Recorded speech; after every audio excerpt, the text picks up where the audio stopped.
جرائم کرنے لگے ہیں, ایک جرم کرنے لگے ہیں, کوئی عدالت ہمیں اس کی باز پرس کرے گی, ہماری شاید نوکری چلے جائے کیونکہ ہم قانون توڑ رہے ہیں تو ہمارے اوپر کوئی قانونی کارروائی ہو جائے, ان کے اندر سے وہ خوف بھی اب نکل گیا ہے, اور ان کی باتوں میں بھی نظر آتا ہے کہ وہ یہ بتا رہے ہیں کہ اب تو عدالتیں ہیں ہی نہیں, اب تو عدالت سے کوئی امید ہی نہیں ہے کہ ہمارے خلاف ایکشن لے گی. تو وہ اب جو ڈیبیٹ رہ گئی تھی, یا جو بیلنسنگ ایکٹ اسٹرائک کرنا تھا عدالت نے شخصی آزادی یا بنیادی حقوق میں ایک طرف, اور دوسری طرف نیشنل سیکیورٹی کے ایشو پہ, تو وہ تو اب کردار ادا کرنے کے قابل ہی نہیں رہی, تو اس لیے اب وہ بات اس سے بہت آگے چلی گئی ہے.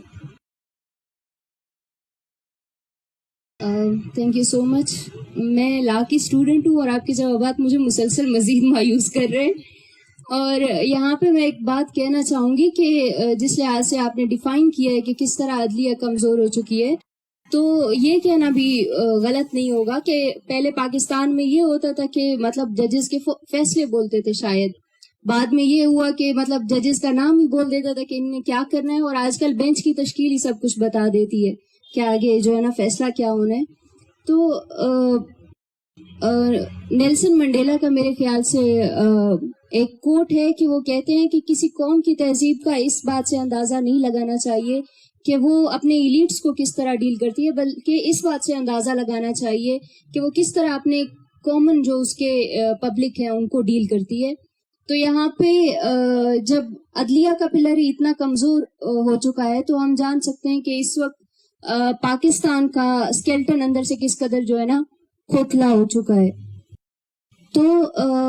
اسی عدالتی نظام میں چیلنجز کے سمیت, اور دوسرا کہ جو سیکیورٹی فورسز ہیں یا فورسز سے متعلق جو ادارے ہیں ان میں جس طرح کی چینجز لائی گئی ہیں, کہ جس طرح کی ہم دیکھتے ہیں کہ سی ٹی ٹی جیسی یا سی سی ٹی جیسی یا اس طرح کی فورسز بنائی گئی ہیں جو بالکل ماورائے عدالت ہیں. تو ان کے متعلق کلیئرٹی کے لیے میرا سوال سر آپ سے ہے کہ جو سی ٹی ٹی جیسے ادارے ہیں یہ جو ہے نا کس آئینی شق کے تحت قائم کیے جاتے ہیں, اور ان کا جو دائرہ کار ہوتا ہے ان پر کوئی آئینی احتساب کا کوئی واضح نظام موجود ہے؟ سی ٹی ٹی کی آپ نے بات کی, تو سی ٹی ٹی تو جو ایکٹ ہے 1997 کا ATA کا, اس کے تحت ہی ایک جو ہے وہ پیراملٹری فورس بنائی گئی. لیکن ضروری یہ ہے کہ جس قوانین کے تحت وہ کام کر رہی ہے وہ اپنے آپ کو ان قوانین کے تحت بھی تابع نہیں سمجھتی. اگر ایک قانون جو ہے وہ آئین میں موجود ہے, آرٹیکل 10 موجود ہے کہ آپ کسی کو آربیٹریلی اریسٹ نہیں کریں گے, اگر 10A موجود ہے کہ آپ فیئر ٹرائل کے رائٹس دیں گے, اور اب یہ عدالتوں کے فیصلے آ چکے ہیں پاکستان میں بھی کہ فیئر ٹرائل کی جو شق آپ نے جو حقوق پورے کرنے ہیں وہ گرفتاری سے پورے ہونا شروع ہوں گے, جب سے آپ انہیں کسٹڈی میں لیں گے. ان کے کچھ حقوق وہاں سے سٹارٹ ہوں گے جو آپ نے ان کو پابند ہیں آپ ان کے. اس کے علاوہ پھر جو ATA کے اندر بھی قوانین موجود ہیں, سیکشن 6 سیکشن 7 کی جو تشریح موجود ہے, جو ان کے انگریڈینٹس موجود ہیں عدالتی فیصلوں میں بھی اور ویسے بھی موجود ہیں, ان کو پورا کیے بغیر آپ نہیں کرتے, کرنا نہیں چاہیے. لیکن اب جس قسم کا استعمال 7ATA کا کیا گیا یا دہشت گردی کے قوانین کا کیا گیا, کس طرح کے لوگوں کے اوپر اس کو لاگو کر کے انہیں اسپیشل لا کے تھرو ان کے ٹرائلز ATC میں کر کے, جو کہ آرٹیکل 4 کی بڑی سخت وائلیشن ہے کہ ایک شخص جس کے اوپر اسپیشل لا نہیں ہوتا تھا اپلائی, آپ نے ایک پولیس افسر, ایک انسپیکٹر جو ہے اس کی منشا, اس کو جہاں سے بھی آرڈر آئے اوپر سے, مگر اس کی منشا کے اوپر آپ نے اگر 7ATA لگا دیا تو آپ نے اس کا پورا روٹ چینج کر دیا. صرف ایک سیکشن 7ATA لگانے سے آپ نے اس قانون نے اس کو کس طرح سے انٹریکٹ کرنا تھا, کن قوانین کے تحت اس کا ٹرائل ہونا تھا, کن قوانین کے تحت ریمانڈ الاؤ ہونا تھا, کن قوانین کے تحت اس کی بیل ہونی تھی, کہاں وہ رکھے جائیں گے, جہاں رکھے جائیں گے وہاں کے حقوق ہوں گے, ان سب کو آپ نے پامال کر دیا کیونکہ ایک افسر کی منشا پہ آپ نے 7ATA کا اطلاق کر دیا. لیکن جو قانون کاغذ سے موجود ہے, جو قانون آپ کو اور مجھے معلوم ہے, جو ہم عدالتوں سے دیکھتے ہیں, جو ہم ججز کو سنتے ہیں, وہ تو اس کی اجازت نہیں دیتا. وہ تو بالکل اجازت نہیں دیتا کہ آپ 7ATA لگائیں ایسے شخص پہ جو نعرہ لگا رہے ہیں. وہ تو نہیں اجازت دیتا کہ آپ نے جس سے ڈنڈا برآمد کر رہے ہیں, آپ جھوٹی برآمدگی ہو یا سچی ہو, آپ اس پہ وہ کر دیں. وہ تو نہیں الاؤ کرتا کہ کوئی اگر اپنے پیارے کی جبری گمشدگی کے لیے ہیبیس دائر کرے تو 2-3 پیشیوں کے بعد وہاں پہ پولیس کی رپورٹ آئے کہ یہ اڈیالہ جیل میں ہے یا کوٹ لکھپت جیل میں ہے اور ان سے ہم نے بارود برآمد کیا, ہم نے ان کے اوپر بارود ڈال دی ہے اور 7ATA کا پرچہ کر دیا ہے اور اب یہ بھگتیں گے, ہم نے ان کو نظام میں ڈال دیا ہے, اور وہ نظام پھر ان کو ہینڈل کر کے ایک پروسیس سے گزار کے یا کنوکشن کر کے یا ویسے بیل کر کے چھوڑ دیتا ہے, اور ان کو یہ تاثر دیتا ہے کہ ہم ہی قانون ہے, قانون وہ نہیں ہے جو آئین میں لکھا ہے, جو 780 کے ایکٹ میں لکھا ہے, یا کہ پی پی سی میں لکھا ہے, یا CRPC میں لکھا ہے. ہم جو کہیں گے, ہماری جو بدماشی کا دل کرے گا ہم وہ کریں گے, اور ہم اس کو کور دے لیں گے قانون کا. تو ان قوانین کو تو اس طرح استعمال کیا گیا. CCD کی آپ نے بات کی, تو CCD ایک کالا کلنک ہے اس وقت اس جمہوری حکومت کے اوپر اور باقی اداروں کے اوپر, کہ آپ نے ایک ایسی فورس بنائی جس فورس نے لگ بھگ 300-400 پولیس مقابلے جو ان کا ریکارڈ ہے اس کے مطابق کیے پچھلے کچھ ماہ میں, اور لوگوں کو ہلاک کر دیا ماورائے عدالت. ہم اس کو ماورائے عدالت قتل ہی سمجھ سکتے ہیں, کیونکہ ان کے خلاف اگر کوئی ایسا کیس تھا تو آپ کیس بلڈ کر کے اپنی آپ دکھاتے مہارت. آپ کے پاس لامحدود وسائل تھے ریاست کے, آپ کے پاس ہر ریسورس تھی, آپ ریاست ہیں, آپ کی کسٹڈی میں ایک بندہ آ گیا تھا اور آپ نے کسٹڈی میں اس کو ہلاک کر دیا. اور ہر پولیس مقابلے میں آپ یہ کہتے ہیں کہ ہمراہی ملزموں کی فائرنگ سے ملزم مر گیا, کوئی پولیس والا زخمی نہیں ہوتا, کوئی گاڑی ڈیمیج نہیں ہوتی. تو یہ نظر تو سب کو آ رہا ہے, سب کو نظر آ رہا ہے. پاکستان کا بچہ جانتا ہے کہ یہ کیا ہو رہا ہے, یہ کس قسم کا کور ہے. یہ صرف قانونی کور رہ گیا ہے. ریاست اتنے گھراؤنے جرائم میں ملوث ہے, مگر اس کے بعد اس کو کور دیتی ہے قوانین کا, اور عدالتوں سے کور لیتی ہے. عدالتیں یہ کر دیتی ہیں. اب تو یہ حال ہو چکا ہے کہ عدالتیں جبری گمشدگی کیسز کی FIR بھی درج نہیں ہونے دیتی. 365 کی اغوا کی ایک FIR ہوتی تھی نامعلوم کے خلاف, اب تو جبری گمشدگی کیسز میں وہ FIR تک درج نہیں ہوتی. تو اس سے زیادہ کور پولیس اور کیا دے ان نامعلوم افراد کو جو لوگوں کو جبری طور پر گمشدہ کرتے ہیں. تھینک یو سو مچ سر. میرا اگلا سوال تقریباً اسی متعلق ہے, اور ایمان آپ سے ہے کہ جس طرح ابھی ہم نے اسپیشل فورسز کے بارے میں بات کی, جیسا کہ CCD ہے اور CTD ہے, تو یہ نہ صرف اس وقت بلوچستان میں جو ہے نا مکمل جبر اور جو ہے نا اندھے قتلوں کا باعث بن رہے ہیں, بلکہ اس دہشت گردی کو بجائے انسداد دہشت گردی کے مزید علاقوں تک پریویل کیا گیا ہے. جس طرح کہ ہم دیکھ سکتے ہیں کہ کوئی سلیمان ڈی جی خان کا جو ایریا ہے وہاں پر 15 سے زائد جو لوگ ہیں انہیں CCD نے نہ صرف CTD نے مطلب نہ صرف انہیں ماورائے عدالت قتل کیا گیا, بلکہ بعد ازاں ان کی فیملیز کو ڈرا دھمکا کے اور ان سے سرٹیفکیٹس پہ سائن لیے گئے کہ جو آپ کے بچے تھے وہ جو ہے نا دہشت گرد تھے. تو اس صورتحال میں جبکہ آپ بالکل خاموش ہو کر جو ماورائے عدالت قتل ہوئے ہیں ان پہ فیملیز خاموش ہو کر اپنے پیاروں کو دفنا چکی ہیں, اور بالکل جو ہے نا سوشل سسٹم میں ایک آواز بلند کرنے سے قاصر ہیں, تو اس صورت میں جو ہیومن رائٹس کا فیکٹر ہے وہ کس صورت میں ان کیسز کو جو ہے نا ریکگنائز کروا سکتا ہے, یا ایٹ لیسٹ ان کے اکاؤنٹ میں کھڑا ہو سکتا ہے؟ دیکھیں, جہاں بھی کوئی ماورائے عدالت قتل ہوتا ہے اس پر آبویسلی جس طرح آپ نے دھمکیوں کا ذکر کیا اور جس طرح جھوٹے بیانات وہ لینے کی کوشش کرتے ہیں, اکثر لاشیں واپس نہیں دیتے جب تک آپ سائن نہیں کرتے کہ میرا جو یہ پیارا تھا یہ دہشت گرد تھا. تو خاموش ہونا تو ایک ایکسیپٹنس ہو جاتی ہے کہ اگر آپ خاموش ہو جاتے ہو تو پھر جو انصاف ویسے بھی آپ کو نہیں ملنا تھا, لیکن آپ نے ایک طرح سے اس شخص کو مٹنے دیا, اس شخص کا اریشر انشور کیا. تو اس لیے ان کیسز میں ہمیشہ کوشش یہ کرنی چاہیے کہ آپ بھی اس ماورائے عدالت قتل کے خلاف پرچہ درج کرنے کی کوشش کریں. جو لیگل پروسیس ہے جتنا بھی شام ہو, ہم نے پھر بھی اس لیگل پروسیس کو فالو کرنا ہے, کیونکہ وہ چیز اس سے ڈاکیومنٹ ہوتی ہے. اب جب کسی کو بھی ماورائے عدالت قتل کیا جاتا ہے, مجھے یاد ہے کہ 2023 میں بھی اس کے بعد ادھر لانگ مارچ آیا تھا بلوچستان سے, اور اسی طرح ایک شخص کی آپ کہہ دیں یاد یا اس کی جو میموری ہے اسے پریزرو کرتے ہیں. اور سب سے زیادہ جو آپ کہہ سکتے ہیں ریاست کے لیے تکلیف ہوتی ہے یا جس سے ریاست پر پریشر پڑتا ہے جب آپ احتساب کا مطالبہ کرتے ہیں. اگر کسی کا ماورائے عدالت قتل کیا جاتا ہے, اس کی لیٹ سے تدفین کے بعد بھی آپ پوسٹ مارٹم ان کا کر سکتے ہیں. آپ جو ان کے جسم پر تشدد کے نشانات ہوتے ہیں وہ بھی آپ ٹریس کر سکتے ہیں. اگر کوئی انہیں کوئی ایسی چیز دی ہوئی جس کی وجہ سے ان کی موت ہوئی ہو, وہ بھی آپ کو ایک پوسٹ مارٹم رپورٹ سے مل جاتی ہے. قبر کشائی کی جا سکتی ہے. بہت سے اس کے لیگل ایونیوز ہیں, اور وہ لیگل ایونیوز ہمیشہ ایکسپلور کرنے چاہیے, کیونکہ صرف یہ بلینک چیک کہنا. اسی طرح جو آج ہم دیکھ رہے ہیں کہ جب بھی کوئی انسرجنٹ اٹیک ہوتا ہے تو وہ لوگ جو ماؤں کے سامنے جبرن لاپتہ کیے جاتے ہیں ان لوگوں کی مشدہ لاشیں پھینکی جاتی ہیں اور کہا جاتا ہے کہ یہ دہشت گرد ہیں, جبکہ وہ 15 سال سے 10 سال سے 20 سالوں سے ریاستی حکومت خانوں میں تھے. اور بہت سے کیسز میں لوگوں کے پہلے سے جبری گمشدگی کے پرچے بھی ہوتے ہیں, ان کے کمیشن کے کیسز بھی ہوتے ہیں اور ان کی رٹ درخواستیں بھی ہوتی ہیں. تو ان ساری چیزوں کو مد نظر رکھتے ہوئے یہ جو ایک چینل ہے اکاؤنٹیبلٹی انشور کرنے کا, چاہے اس کا رزلٹ آئے یا نہ آئے, اسے پرسو کرنا بہت ضروری ہے. بہت شکریہ. تو جیسا کہ ایمان نے ہمیں بتایا, تو یہ بات انتہائی ضروری ہے کہ جو آپ کے آس پاس میں جو بھی کیس ہوتا ہے اس کو ریٹن فارم میں لانا, اس کو ڈاکیومنٹ کرنا بہت ضروری ہے, کیونکہ بلوچ اس وقت اس دور سے گزر رہا ہے جہاں ہر فٹ پرنٹ کو مٹانے کی کوشش کی جا رہی ہے, اور بلوچ کی اس پرام جدوجہد کا مقصد یہی ہے کہ ہر اس ریاستی جرم کو ڈاکیومنٹ کیا جائے, ہر اس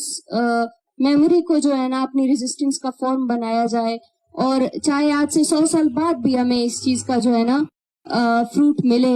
لیکن ہمیں ان چیزوں کو تاریخ سے نہیں مٹنے دینا چاہیے. جیسا کہ ابھی ہم جانتے ہیں کہ جس طرح کے مارنگ بلوچ کا کیس ہے کہ جس میں ایم پی او جیسا جو اسپیشل لا ہے جسے ڈائسینٹ کو کرش کرنے کے لیے یوز کیا گیا ہے, تو کیونکہ کیس کو کافی لوگوں نے فالو اپ کیا ہوا ہے, تو ہم اس متعلق جو ایک قانونی سوال جنریٹ ہوتا ہے کہ جو ایم پی او کا قانون ہے اس کو سیاسی انتقام یا جو غیر قانونی مقاصد ہیں ان سے روکنے کے لیے کوئی قانونی ریمیڈی یا اس طرح کا کوئی سسٹم موجود ہے؟ دیکھیں, سب سے پہلے تو جو ایم پی او اٹ سیلف ہے وہ ایک ڈریکونین قانون ہے. جب وہ لایا گیا تھا 1960 میں تو وہ آمریت کے ٹائم پر لایا گیا تھا, اور اس کا مقصد یہ تھا کہ سیاسی انتقام لوگوں سے لینا ہے, اس کے ذریعے لوگوں کو ڈیٹین کرنا ہے جہاں ان کے خلاف کوئی کرمنل چارجز نہ ہو. تو M P O itself as a law جو ہے اسے ریپیل ہونا چاہیے, کیونکہ اس کی کسی بھی جمہوری معاشرے میں کوئی گنجائش نہیں ہو سکتی کہ آپ لوگوں کو 3 مہینے تک صرف سسپیشن کی بنیاد پر ڈیٹین کریں جب ان کے خلاف کوئی کرمنل کیس بھی نہ ہو. اسی طرح جو ڈاکٹر مارنگ بلوچ اور بی وائی سی کی قیادت ہے, جب ان کے کیسز بلوچستان ہائی کورٹ گئے تھے تو بلوچستان ہائی کورٹ کو اپنا ہی پہلے کا پریسیڈنٹ فالو کرنا چاہیے تھا, جہاں جب اس طرح کا ایم پی او آرڈر آتا ہے آپ کا روٹ جو اویلیبل ہوتا ہے, لیگل ریمیڈی جو اویلیبل ہوتی ہے وہ یہ ہوتی ہے کہ آپ ریٹ درخواست میں جائیں. کوئی لوگ کہتے ہیں کہ جی آپ کو ریپرزینٹیشن یا ریویو میں جانا چاہیے ہوم ڈپارٹمنٹ کے پاس یا انٹیریئر منسٹری کے پاس, لیکن یہ جو ریمیڈی ہے وہ ایک آلٹرنیٹ افیکٹو ریمیڈی نہیں ہے, وہ ایک ایفیکیشس ریمیڈی نہیں ہے. تو ٹیکنیکلی ریٹ جورسڈکشن بار نہیں ہوتی سمپلی بیکاز وہ ریمیڈی ایگزسٹ کرتی ہے. بلوچستان ہائی کورٹ نے کیا کیا کہ جب ریٹ پٹیشن دائر ہوئی انہوں نے پہلے تاخیری حربے اختیار کیے, استعمال کیے, اور پھر انہوں نے کہا کہ جی آپ جو ہوم ڈپارٹمنٹ ہے ان کے پاس آپ یہ لے کر جائیں, ایون دو اس ٹائم پر نہ آپ کو مٹیریل دیا گیا تھا کہ کس بنیاد پر آپ کو ڈیٹین کیا گیا ہے, کیا سسپیشن ہے, کیا ڈاکیومنٹس ہے, کیا بیسس ہے اس ڈیٹینشن کی. اور پھر جب ایم پی او آرڈر ایکسٹینڈ ہوتا گیا اور نئی ریٹس فائل کی گئی, بلوچستان ہائی کورٹ تب بھی انکاری تھی اپنا کردار ادا کرنے سے, اور اس وقت بھی کہتی ہیں جی آپ ایگزیکٹو کے پاس واپس جائیں. تو یہ آپ کو دکھاتا ہے کہ جو ہم ابھی بات کریں اور جس پہ آئی تھنک کوئی بھی دو رائے نہیں ہو سکتی کہ عدالتیں اس ٹائم پر بند ہے. عدالتیں اس ٹائم پر ایک کرنل صاحب کی کال پر چلتی ہیں, وہ فیصلہ کرتی ہیں کہ جی ہم نے اس بندے کو رہا کرنا ہے یا نہیں کرنا. ایم پی او آرڈر کے خلاف جو ریٹ جورسڈکشن کی ریمیڈی آپ دیکھ سکتے ہیں کہ ایون 2022-2023 تک یہ جو ریمیڈی تھی یہ اویل ہوتی تھی. میں نے خود ریٹس فائل کی ہوئی ہیں اسلام آباد ہائی کورٹ میں ایم پی او آرڈر چیلنج کرنے کے لیے, اور اسلام آباد ہائی کورٹ نے وہ ایم پی او آرڈر سیٹ اسائڈ کیے ہیں, بلوچستان ہائی کورٹ نے کیے ہیں, سندھ ہائی کورٹ نے کیے ہیں, پشاور ہائی کورٹ نے کیے ہیں. لیکن اب 26ویں آئینی ترمیم کے بعد یہ نظام سیٹ ہو چکا ہے, اور ابھی بھی وہ ایم پی او کی ڈیٹینشن آبویسلی کافی نہیں تھی. 3 مہینے سے زیادہ ایم پی او کے تحت رکھا گیا. جو بورڈ بیٹھنا تھا اس پر بھی کوئی انفارمیشن نہیں دی گئی کہ کیا بیٹھا, کیا فیصلہ کیا, کون بیٹھا اس میں, کیا ڈاکٹر مارنگ بلوچ اور باقیوں کو اس میں بلایا بھی گیا, سنا بھی گیا. اور اس کے بعد ایک پرچے میں گرفتاری ڈالی جاتی ہے, 10 دن کا ریمانڈ دیا جاتا ہے, پھر 15 دن کا ریمانڈ دیا جاتا ہے, اور پھر 20 دن کا ریمانڈ دیا جاتا ہے. عموماً ان کیسز میں یہ ہوتا ہے کہ ریمانڈ جب آپ مانگتے ہیں تو شروع آپ شاید 20 دن سے کریں, لیکن دیتے دیتے آپ کو شاید 2 دن ملیں گے. لیکن اس میں ہر روز بڑھتے ہوئے ریمانڈ کا ایک پیغام ہے. وہ پیغام یہی ہے کہ عدالتیں مفلوج ہیں, وہ کسی کے قبضے میں ہیں اور وہ ڈیلیور نہیں کر پا رہی جسٹس. لیکن ریمیڈیز تو وہی ہیں کہ آپ عدالت کے پاس جائیں گے, لیکن اگر عدالت سے آپ کو کچھ نہیں ملتا تو ریمیڈی پھر یہی ہے جو ہم آج دیکھ رہے ہیں 26 ڈے پر کہ فیملیز ادھر بیٹھی ہوئی ہیں. بہت شکریہ آپ کا. تو ریمانڈ کے حوالے سے مزید کلیئرٹی کے لیے سر ہم آپ کی طرف آتے ہیں کہ آپ ہمیں بتائیں کہ جب عدلیہ کسی چیز سے کسی ملزم سے متعلق ریمانڈ دیتی ہے تو جو ریمانڈ کا مقصد ہوتا ہے, اس کی شفافیت ہوتی ہے, اس کی ضرورت ہوتی ہے, ان میں لیگل پروٹوکولز کے حوالے سے جو ہے نا کن تقاضوں کو مد نظر رکھا جاتا ہے؟ جی دیکھیں, ریمانڈ کی جو ہیئرنگ ہوتی ہے وہ بڑی امپورٹنٹ ہیئرنگ ہوتی ہے, کیونکہ جب آپ پری ٹرائل ڈیٹینشن کی بات کرتے ہیں, یعنی کہ کوئی بھی مقدمہ چلنے سے پہلے, شواہد سامنے آنے سے پہلے, جرا ہونے سے پہلے, سزا ہونے سے پہلے آپ نے ایک شخص کی شخصی آزادی, اس کی لبرٹی کرٹیل کی, اس کو کسٹڈی میں رکھا. تو اس لیے وہ جو کسٹڈی ہے گرانٹ ہونا, کل کو اگر وہ اس میں بری ہو جائیں یا سزا یافتہ ہوں, سزا یافتہ ہوں تو مسئلہ نہیں ہے, اپیل کا حق ہوتا ہے, لیکن اگر وہ بری ہوں تو کوئی بھی ان کو ایک بھی دن واپس نہیں لوٹا سکتا جس کے الزام میں وہ کسٹڈی میں رہے اور بعد میں الزام ثابت نہیں ہوا. اس لیے پاکستان میں بھی اور پوری دنیا میں جو قوانین موجود ہیں, جو ججمنٹس موجود ہیں, وہ یہ کہتی ہیں کہ آپ نے بہت کیئرفل ہونا ہے ایز اے جج, آپ نے بہت کیئرفل ہونا ہے اور آپ نے دیکھنا ہے کہ آیا میں اس ملزم کو جس پہ صرف ابھی الزام ہے, کیا میں ان کو کسٹڈی میں دے سکتا ہوں, کیا میں ان کو پولیس کے حوالے کر سکتا ہوں, کیا پولیس کے پاس ایسے ٹھوس شواہد موجود ہیں, ایسی کوئی خاص وجہ موجود ہے جس کے مقصد کے حصول کے لیے انہیں یہ ریمانڈ چاہیے. تو ہم جو روزانہ عدالتوں میں ریمانڈ کی پیشیاں دیکھتے ہیں ان میں پولیس کو نہ صرف کہ اپنی پروگرس دکھانی پڑتی ہے کہ ہم نے اتنے دنوں میں یہ چیزیں اچیو کر لی ریمانڈ میں, اور باقی کچھ نکات رہ گئے ہیں جن پہ جس کے حصول کے لیے ہمیں اتنے دن درکار ہے, تو یہ انہیں عدالت کو جسٹیفائی کرنا ہوتا ہے. ڈیفالٹ پوزیشن یہی ہوتی ہے کہ آج کے بعد 1 دن ہوئے, 2 دن ہوئے, 3 ہوئے, آج کے بعد ہم ملزم کو واپس پولیس کے حوالے نہیں کریں گے, ہم ان کو جوڈیشل کسٹڈی میں بھیجیں گے کیونکہ تفتیش مکمل ہو چکی ہے, یا پولیس کے پاس ایسا کوئی وجہ نہیں ہے ان کو اور رکھنے کی. کیا مقصد ہے جس کا حصول ہوگا اگر ملزم واپس پولیس کے پاس جائے کسٹڈی میں؟ ڈیفالٹ پوزیشن ہمیشہ یہی ہوتی ہے. تو اس لیے جو اونس ہوتا ہے ریمانڈ ہیئرنگ پہ وہ پولیس کے اوپر ہوتا ہے یا پروسیکیوشن کے اوپر ہوتا ہے کہ وہ جج کو قائل کریں, وہ ایسا آرگیومنٹ دیں یا ایسے شواہد سامنے رکھیں یا ایسی پروگرس دکھائیں اپنی تفتیش میں کہ یہ کچھ ہم نے کر لیا اور باقی سب کرنے کے لیے ہمیں جناب اتنے دن اور درکار ہیں, اور وہ مسلسل دن کم ہوتے رہتے ہیں. کہ جس طرح ایمان نے بتایا کہ یہ بھی بہت اجنبے کی بات ہے کہ 10 دن, 15 دن اور 20 دن. وہی بات آ گئی دوبارہ کہ عدالت اپنے کنڈکٹ سے یہ شو کرتی ہے کہ کوئی عدالت نہیں ہے, کوئی قانون نہیں ہے, کوئی قانون فالو نہیں ہوگا. آپ نے قانون کے طالب علم یا وکیل ہونے کے ناطے جو بھی پڑھا آج تک اس کی امید نہ رکھیں عدالتوں سے, اس کی امید نہ رکھیں کہ وہ قانون فالو ہونا ہے یا ہم نے ہمارے سے پہلے جو فیصلے آئے ہیں ان کو فالو کرنا ہے, کیونکہ ہم کامن لا کو فالو کرتے ہیں تو ہم نے پریسیڈنٹ فالو کرنا ہے. وہ اس سے بھی آ رہی ہیں, وہ اس کو بھی فالو نہیں کرتے. لیکن ہم جو دیکھتے ہیں ریمانڈ کی پیشوں پر تو وہاں پہ نکات ہے, غالباً غلام حسین ججمنٹ ہے جس کے اندر 18 نکات ہیں جو لکھ دیے گئے, اور ان میں لکھا گیا ہے کہ یہ صورتحال میں آپ ریمانڈ دیں گے, آپ کوشش کریں گے کہ آپ ریمانڈ کم سے کم دیں, یہ قانون میں لکھا ہے. آپ کوشش کریں گے کہ آپ پولیس کو کم سے کم وقت دیں, کیونکہ اگر انہوں نے اپنا کام کرنا ہے تو وہ ان دنوں میں کریں اور تفتیش کو مکمل کریں. تو ڈاکٹر صاحبہ کی کیس میں یا باقی جو ساتھی اندر ہیں ان کے کیس میں تو ایسی کوئی تفتیش ہے ہی نہیں, ایسا کوئی مقصد یا ایسی کوئی آبجیکٹو ہے ہی نہیں جس کے لیے پولیس ریمانڈ مانگے. تو پہلے انہوں نے ایم پی او کے تھرو وہ کیا جہاں پہ انہیں یہ ثابت کرنے کی ضرورت نہیں تھی. اس کے بعد انہوں نے ایک پرچے کے اندر ریمانڈ جو ہے وہ انلیگلی مانگا, اور عدالت نے بھی اس ریمانڈ کو جو اوارڈ کیا اس کی کوئی گراؤنڈ نہیں ہے, کوئی بیسس نہیں ہے. لیکن ہم سپریم کورٹ میں بھی فائل کیا, وہاں بھی نہیں لگے گا. تو نظام آپ کو یہ بتاتا ہے, نظام یہ بتاتا ہے. اور جس طرح ایمان نے بتایا کہ یہ جو ہے پالیسی کل اینڈ ڈمپ کی, یا بتایا کہ کس طرح یہ چیزیں ہمارے سامنے ہوتی ہیں یا لاشیں ہمیں ملتی ہیں اور اس پہ بھی کوئی سوال جواب نہیں ہوتا. ہمارے بلوچستان کے بہن بھائی تو کب سے اس رویے کی شکایت کر رہے تھے, احتجاج کر رہے تھے, بتا رہے تھے. پنجاب کے لوگ یا باقی پاکستان کے لوگ جن کو بظاہر لگتا تھا یا غلط فہمی تھی کہ وہ ایسی ریاست میں رہتے ہیں جہاں آزادی ہے, جہاں ایسا نہیں ہوتا, انہوں نے ایک سیاسی پارٹی نے 26 نومبر کو احتجاج کیا اور ان سیاسی کارکنوں کو گولی ماری گئی. یہاں سے کچھ دوری ہے وہ جگہ جہاں انہیں دن دہاڑے گولی ماری گئی. ہمارے سامنے, ہماری آنکھوں کے سامنے کیمرے محفوظ ہے وہ مناظر جہاں پہ رینجرز کی یونیفارم میں رینجرز اہلکار نے ایک شخص کو نماز پڑھتے ہوئے کنٹینر سے نیچے پھینک دیا.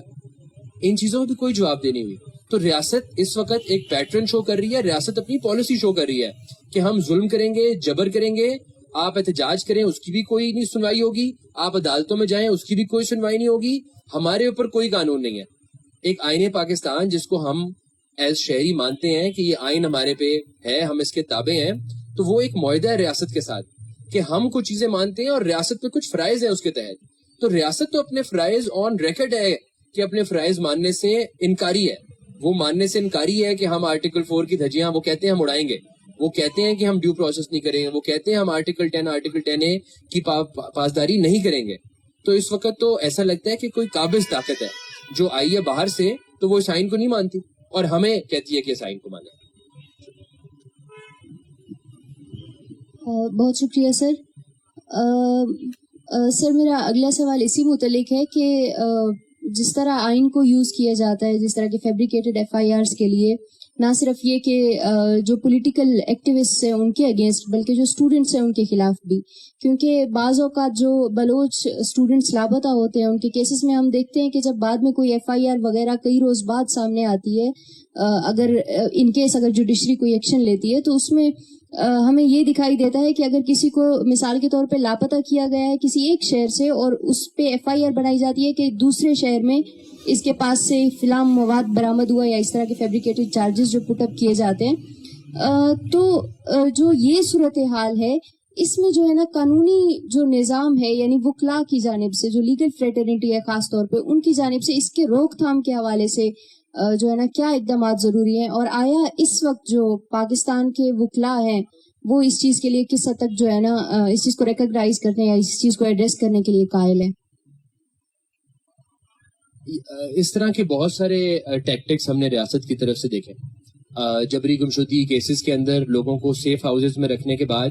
جب عدالت سے نوٹس چلے گیا ایک فارمیلٹی کے طور پہ, تو اس کے بعد ان کو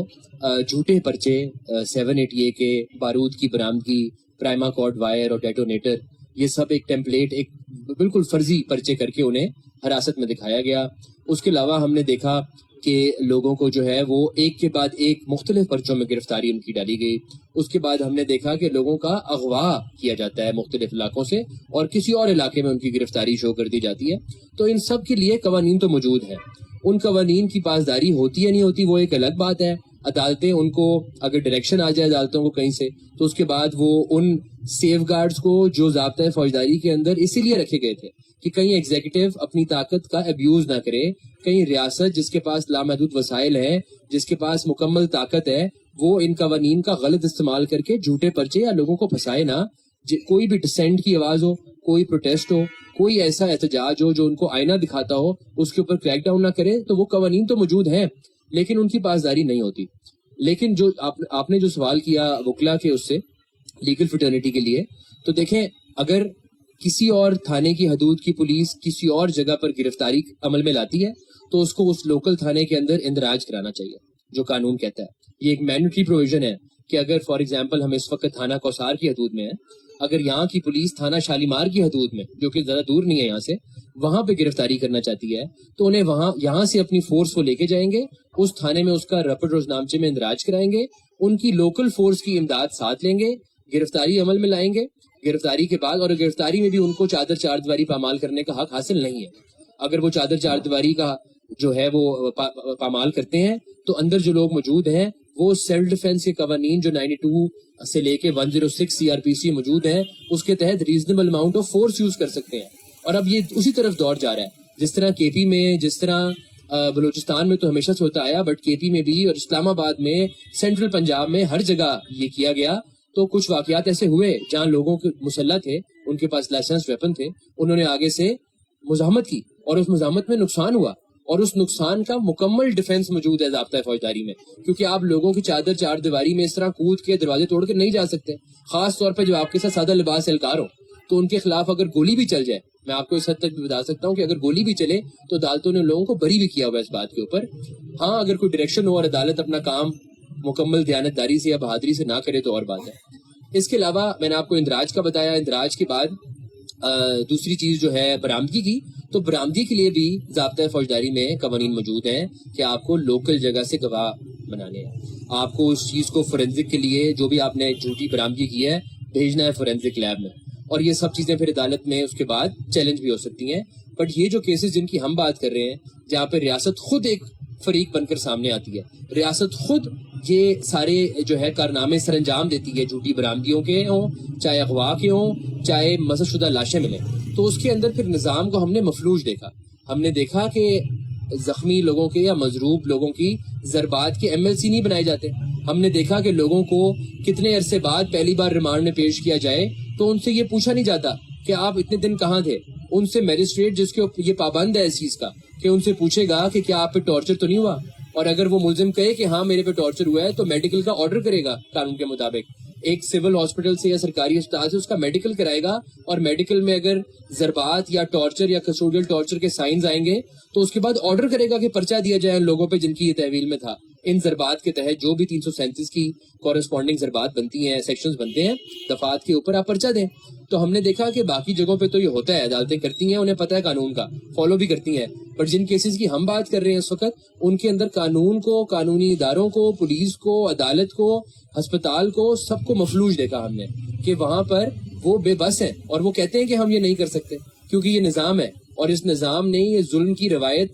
بنائی ہے اور اس کو چلایا ہے, اور یہ ایک زبان زد عام کی ہے. اب جب پولیس ٹارچر کرتی ہے تو لوگ اتنے زیادہ عادی ہو چکے ہیں کہ انہیں لگتا ہے کہ یہ تو پروسیس کا حصہ ہے. فزیکل ریمانڈ یا جسمانی ریمانڈ پہ لوگوں کو لگتا ہے کہ مار پیٹ کا حق ہے پولیس کو. یہ چیزیں بالکل قانون میں موجود نہیں ہیں اور ان کے اوپر بہت سخت کارروائی ہوتی ہے. اب تو جو نیا پولیس ٹارچر یا کسٹوڈیل ڈیتھ کے اوپر قانون ہے فیئر ٹرائلز والا, اس میں تو FIA کو اختیار دیا ہے کہ پولیس کے خلاف FIA میں درج ہوگی, وہ تفتیش کریں گے. اور عام کیسز کے اندر ہم نے پولیس اہلکاروں کو سزائیں ہوتی بھی دیکھی ہیں, پولیس اہلکاروں کو سزائے موت ہوتی بھی دیکھی ہے کسٹوڈیل ڈیتھ کے اوپر یا ٹارچر کے اوپر. لیکن دوبارہ میں آپ کو بتاتا چلوں کہ ان کیسز کے اندر نظام بالکل مفلوج ہے اور یہ سارے سیف گارڈز بالکل غیر فعال ہیں. CRPC کی پاسداری بالکل نہیں ہوتی. ججز, پولیس اہلکار یا آئینی عدالتوں کے ججز بھی بالکل بے بس ہیں, اور یہ بات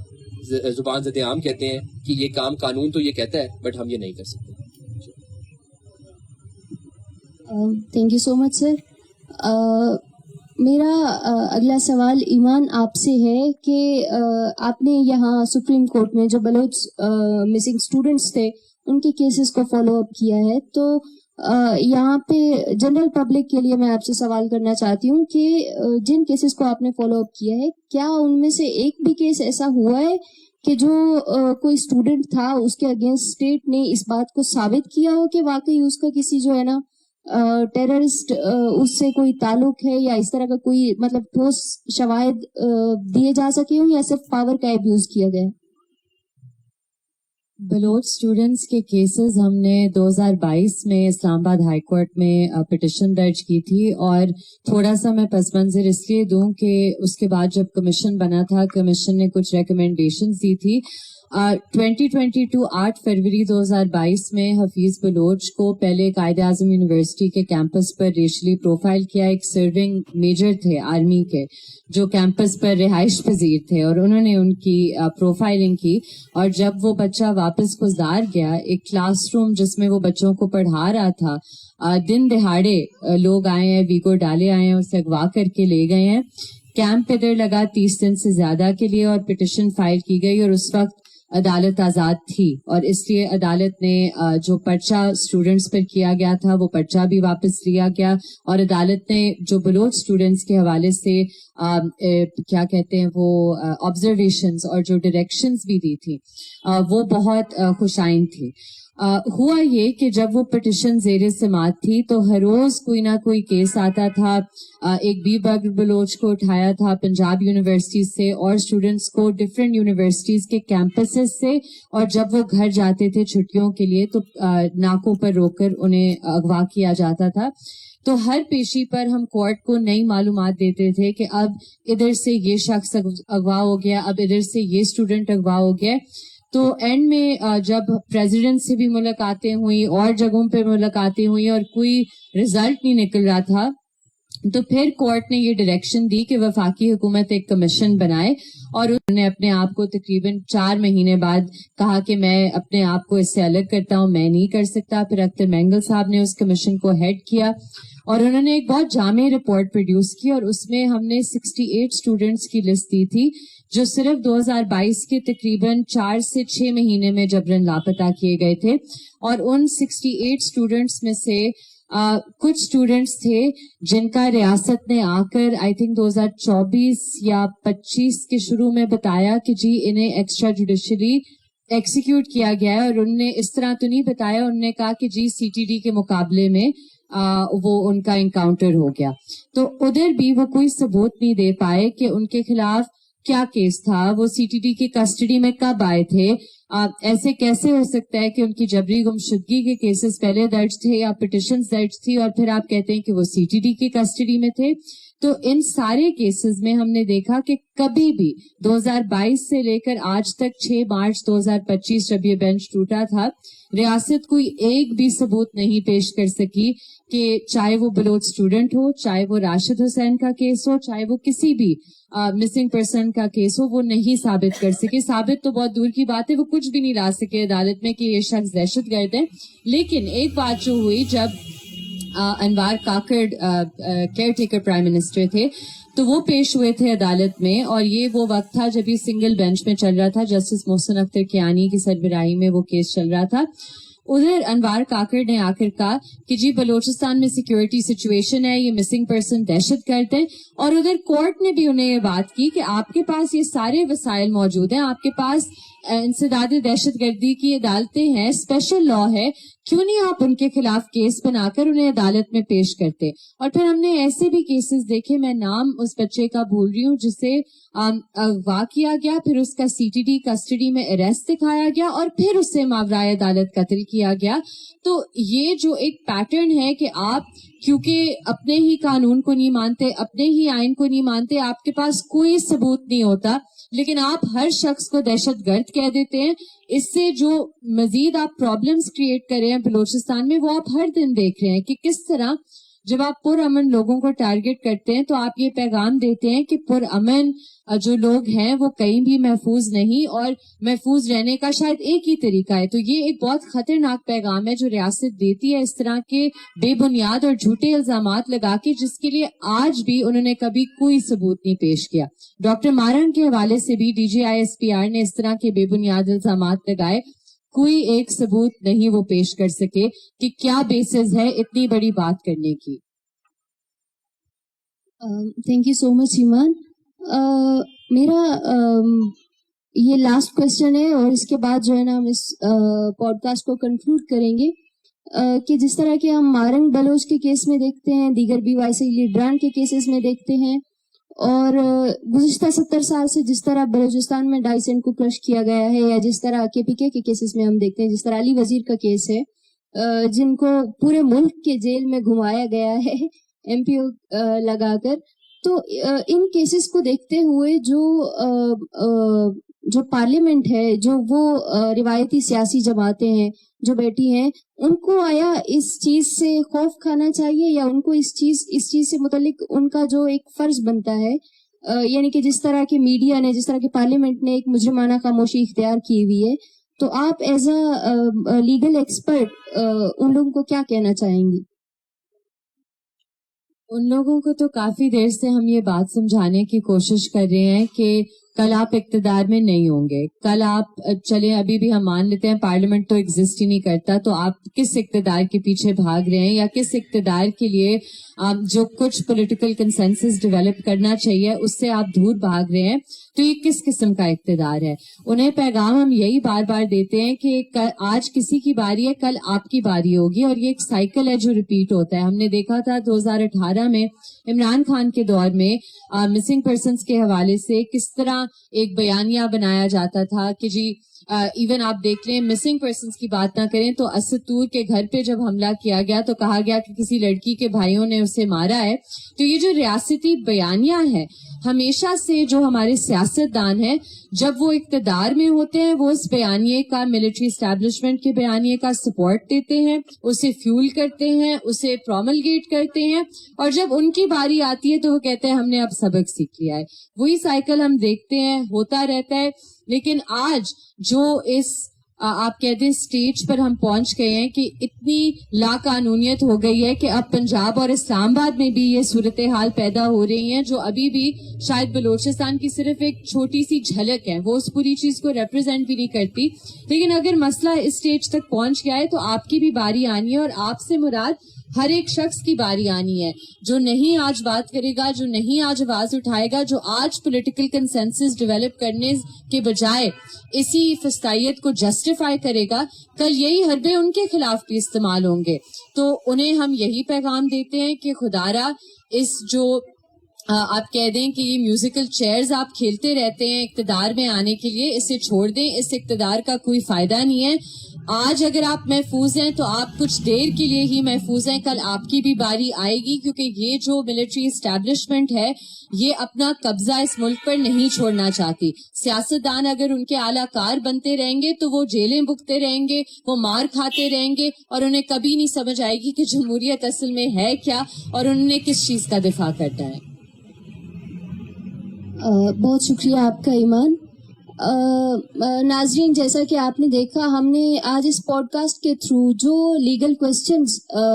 مارنگ بلوچ کے کیس میں یا بلوچ لاپتہ افراد یا لاپتہ اسٹوڈنٹس کے کیس میں جنریٹ ہوتے تھے ان کے متعلق ہم نے ایک کلیئرٹی جنریٹ کرنے کی کوشش کی. اس پروگرام کو کنکلوڈ کرتے ہوئے میں یہ کہنا چاہوں گی کہ شاید پہلے یہ ہوتا تھا کہ چند لوگ دہشت گرد ہوتے تھے, جب یعنی کہ چیزیں ریئل سینس میں ہوتی تھی, چند لوگ ڈاکو ہوتے تھے. ابھی یعنی کہ ایک پوری ریاست جو ہے نا وہ خود دہشت گرد بن چکی ہے, وہ خود جو ہے نا ڈاکو بن چکی ہے. تو اس صورت میں عوام باہر نکلے ہیں کہ اس چیز کو اسٹیٹ کو ریئلائز کروائیں کہ ٹیررسٹ وہ نہیں ہے کہ جن کے خلاف آپ پاور کا ابیوز کر کے جن کے خلاف کریک ڈاؤن کر رہے ہیں, بلکہ ٹیررزم وہ چیز ہے کہ جس کے ذریعے جو ہے نا آپ خوف پھیلا کر, لوگوں کو ڈرا دھمکا کر, لوگوں کو خاموش کروا کر اپنے جو ہے نا انٹرسٹ کو کا تحفظ کر رہے ہیں. اور یقیناً اس وقت پاکستان کے پاس اپنے پازیٹیو سینس میں کوئی اس قسم کا بیانیہ نہیں ہے, نہ اس کے ڈیموکریسی کے حوالے سے, نہ اس کے فورن ریلیشنز کے حوالے سے, نہ اس کے اکانومی کے حوالے سے. تو ابھی جو پاکستان نے اپنا آپ کہہ سکتے ہیں کہ جو وجود بلٹ اپ کر رکھا ہے وہ انہیں بلوچوں اور پشتوں کی لاشوں پر بنا کے رکھا ہوا ہے. کیونکہ ہم دیکھ سکتے ہیں کہ اتنی بڑی فوج ہے اس ملک کی, اور اس کی صلاحیت یہ ہے کہ وہ جا کے پی کے میں تیاروں کے ذریعے لوگوں کو مار کر, معصوم لوگوں کو مار کر دکھائے کہ میں اس قدر بہادر ہوں, یا جو ہے نا بلوچستان میں جا کے رنگے ہاتھوں رات کو ماؤں کی گود سے جو ہے نا ان کے بیٹوں کو چھین کے بتائے کہ دیکھو میں اس قدر بہادر ہوں کہ میں نے ایک معصوم ماں سے اس کا معصوم بچہ چھین لیا ہے. تو یہاں پہ ہم دیکھ سکتے ہیں کہ اس وقت جس طرح ہم اگر مین اسٹریم ٹی وی پہ دیکھیں تو بہت زیادہ اس بات کا پرچار کیا جاتا ہے کہ پاکستان نے اتنا بڑا قرضہ دینا ہے, پاکستان نے کو اس جو ہے نا اکانومی کے بحران کا سامنا ہے. تو میں کہوں گی کہ پاکستان کا سب سے بڑا قرضہ وہ روپے نہیں ہے, پاکستان کا سب سے بڑا قرضہ وہ پروجیکٹس نہیں ہے کہ جن کی بنیاد پر جو ہے نا دہشت گردی کو جواز فراہم کر رہا ہے, بلکہ پاکستان کا سب سے بڑا قرض یہ مائیں ہیں. پاکستان کا سب سے بڑا قرض ان ماؤں کا وہ درد ہے کہ جس کو لے کے وہ ہر سال آ کے یہاں اسلام آباد کی سڑکوں پر بیٹھتی ہیں. اور پاکستان کا قرض وہ لاشیں ہیں کہ جنہیں جو ہے نا ہم دیکھتے ہیں کہ کے پی کے میں بلوچستان میں جن بے نامی لاشوں کی صورت میں رکھا گیا ہے. جب ہماری مائیں رات کو قبریں گن کر سوتی ہیں, جب ہمارے نوجوان جو ہے نا تصویریں لے کے سڑکوں پر کھڑے ہوتے ہیں, اور آپ خود اس بات کا ریاست اندازہ لگائے کہ جب آپ ایک گھر سے ایک شخص کو لاپتہ کرتے ہیں تو باقی وہاں موجود 4 نوجوانوں کے پاس کیا آپشن رہ جاتا ہے. تو اس صورت میں کہوں گی کہ قومی سلامتی کا جو جواز فراہم کیا جاتا ہے وہ شاید یہ ریاست خود اپنی قومی سلامتی کے لیے سب سے بڑا خطرہ ہے. اور آئینی حوالے سے آئین کا مقصد یہی تھا کہ جو شہریوں کو پروٹیکشن دی جائے, انہیں پروٹیکشن آف لا میں لایا جائے, لیکن ان ہزاروں کیسز کو